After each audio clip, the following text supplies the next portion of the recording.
Today, we're undertaking a detailed analysis of a truly pivotal 2023 Supreme Court case, People of the Philippines versus Jamerito S. Soliman. This isn't just another legal ruling. It's a masterclass in statutory interpretation that clarifies a major point of confusion in our digital age. How exactly do you penalize online libel?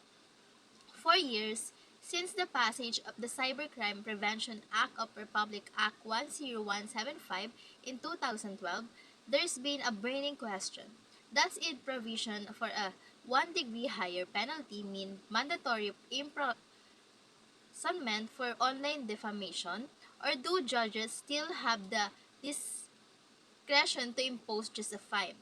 The Supreme Court's en banc decision in this case gave us the definition answer, and it involves a fascinating journey through legal hierarchy, the precision of language, and constitutional rights. We will break this down into five clear parts: what the case is about, the facts, the legal issues, the court's ruling and its brilliant reason, and finally, the major takeaways for law, judges, and for all us online. So, let's be precise. This case is not about guilt or innocence. That question was settled in the lower courts. Jamerito Soliman was conclusively found guilty of the crime of online libel. The heart of this Supreme Court case is a fight over the correct penalty. Think of it as a sentencing appeal, but with monumental implications. Here is the conflict. The government position, or the petitioner, they argued that Section 6 of RA 10175 is absolute. It states that penalties for crimes committed online are 1 degree higher than their offline counterparts. For them, this meant the trial judge had no choice but to impose a prison sentence 1 degree higher than what the old revised penal code prescribed for libel. Imposing only a fine was, in their view, a serious legal error, a grave abuse of discretion. So, the core question was, did the law strip judges of their sentencing discretion for online libel, making imprisonment mandatory? The Supreme Court's answer would either rigidly automate cybercrime penalties or affirm judicial flexibility, the digital realm. To understand the ruling, we must first understand what happened. So, let's lay out the facts chronologically. First one is the actors. Jamerito Soliman, a private importer, Waldo R. Carpio, an online official at the Bureau of Plant Industry or BPI, the agency that issues sanitary and phytosanitary or SPS import clearance. Number 2, the spark. Soliman submitted an application of an SPS, the clearance, on January 9, 2018. He believed it was being intentionally delayed by Carpio, threatening his shipment's deadline of February 28. The clearance was eventually released on January 22. Number 3, the Explosive Act.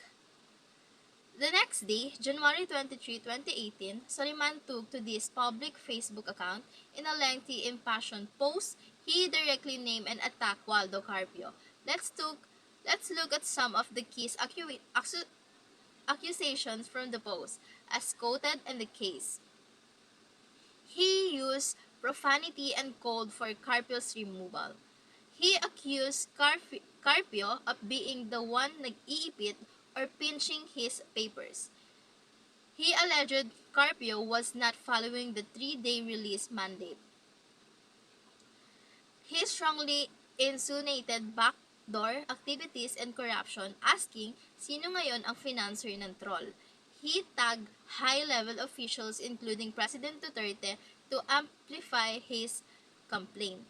This was not a private message. It was a classic public defamatory social media brand. And number 4, the last, the legal journey. Trial court or the RTC, Soliman was charged and found guilty of online libel. However, the judge noted Soliman's apparent anger. His deletion of the post after being called by the Agriculture Secretary and his apologies. Invoking guidelines for libel cases, the judge imposed a penalty of a 50,000 pesos fine only. With no imprisonment, Soliman paid it. The appeal, the government was unsatisfied. They appealed to the Court of Appeals or CA via a petition for certiorari, arguing the judge gravely abused his discretion. The CA denied the petition. The Supreme Court is distilled the complex arguments down to one central issue, but to resolve it, they had to tackle two foundational questions. The sole issue of for resolution, did the Court of Appeal correctly rule that the trial judge did not commit grave abuse of discretion by imposing a fine-only penalty for online libel? To answer this, the court had to resolve the double jeopardy question. Was the government's petition even allowable, or did it violate Soliman's constitutional right against being put in jeopardy twice for the same offense? The discretion versus mandate question. This is the substance core. The Section 6 of RA 10175, the 1 degree higher rule, eliminate a judge's option to impose a fine under Article 355 of the Revised Penal Code. In other words, is it the penalty for online libel imprisonment only, or is it imprisonment or a fine, or both, or just at a higher degree? The Supreme Court dismissed the government's petition. They upheld the fine and found no grave abuse of discretion. Let's unpack their layered reasoning step by step. Step 1. Navigating double jeopardy.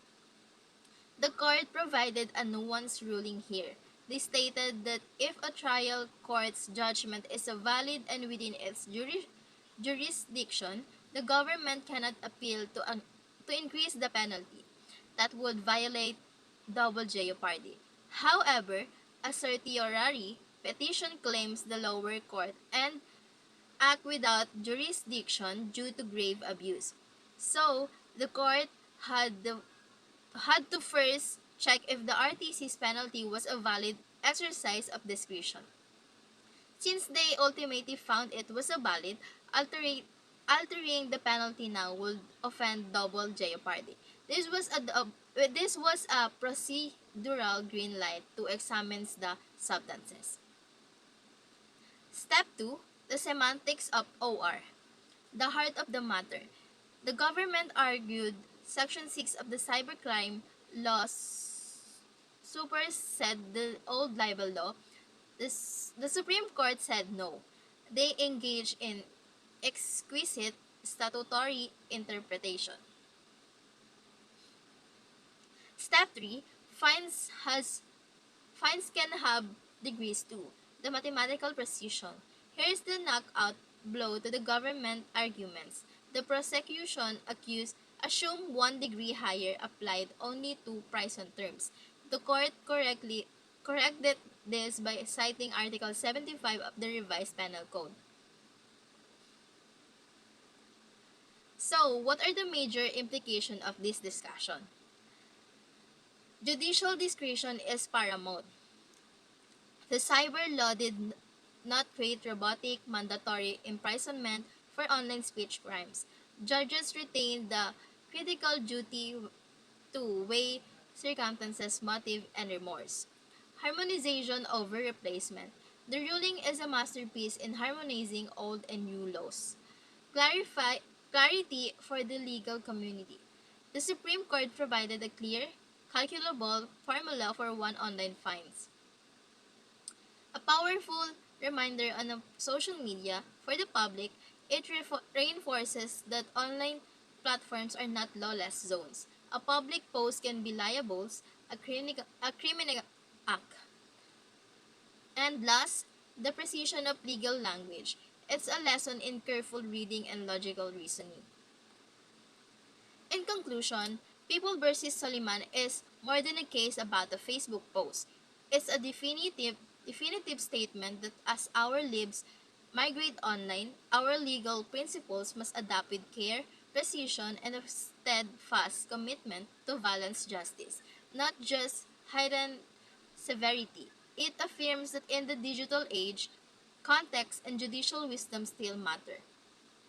Thank you for the following along with this deep dive. If you have questions or other cases you'd like explore, let us know below.